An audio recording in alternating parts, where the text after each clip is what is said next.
Wednesday, December 13th. Only 18 days left until the end of the year.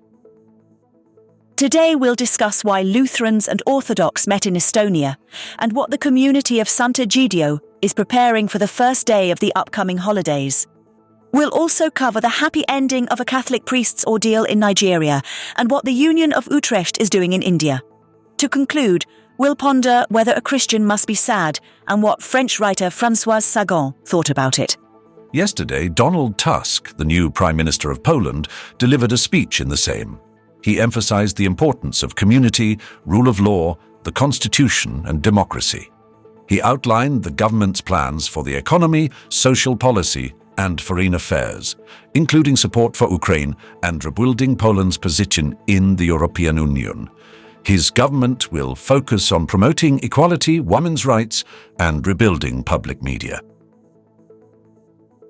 At the Mennonite Economic Development Associates Convention in Toronto, Cesar Garcia from the Mennonite World Conference discussed ways to combine business with faith and stressed the importance of creating sustainable market systems. The World Conference supports entrepreneurs who see business as a gift and calling. Werner Franz discussed the economic impact of Mennonites in Paraguay, emphasizing the need for cooperation between government, church, and business. 3 new bishops of the Martoma Church were consecrated in Thiruvalla, India. The ceremony, attended by a representative of the Union of Utrecht, highlighted the upcoming church communion between the Martoma Church and the Union of Utrecht, set for next February. The significance of theological dialogue and joint missionary and social initiatives of both churches was emphasized. Father Kingsley Ease and lay Catholic Uchenna Newman, kidnapped on November 30th in Nigeria, were freed on December 8th after paying a ransom of 500,000 naira. The kidnappers initially demanded 50 million naira, but eventually agreed to a smaller amount. Father Eze has been a parish priest in the state of Imo since 2017.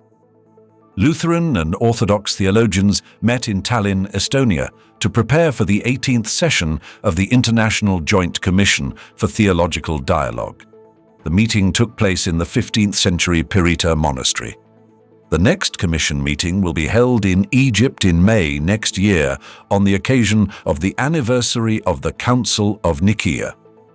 In February next year, Warsaw will host the Refugee Highway Partnership Europe Conference, a network of churches, individuals, and organizations helping refugees and migrants in Europe. The conference will focus on the gospel, restoring unity, and integrating migrant churches. Sessions, workshops, and testimonies will be organized. Organizers invite support for the initiative through a scholarship fund for leaders.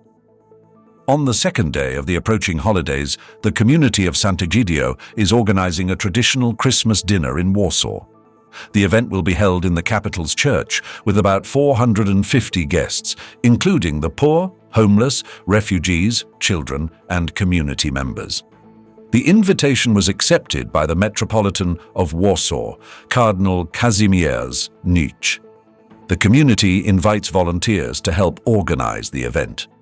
French writer Françoise Sagan once said, "What nonsense that suffering enriches. We learn much more when we are happy."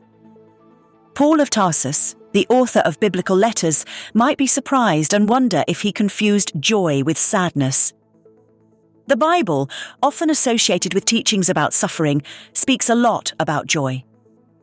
Solomon and Nehemiah emphasize that joy is a source of strength.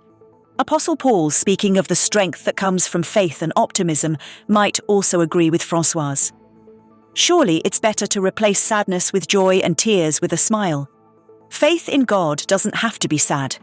Perhaps instead of suffering enables, a better motto would be, joy makes us happy. Let's live life to the fullest and find joy even in the small things. This was the news service of Radio Safira. Catholics, Protestants, and Orthodox together.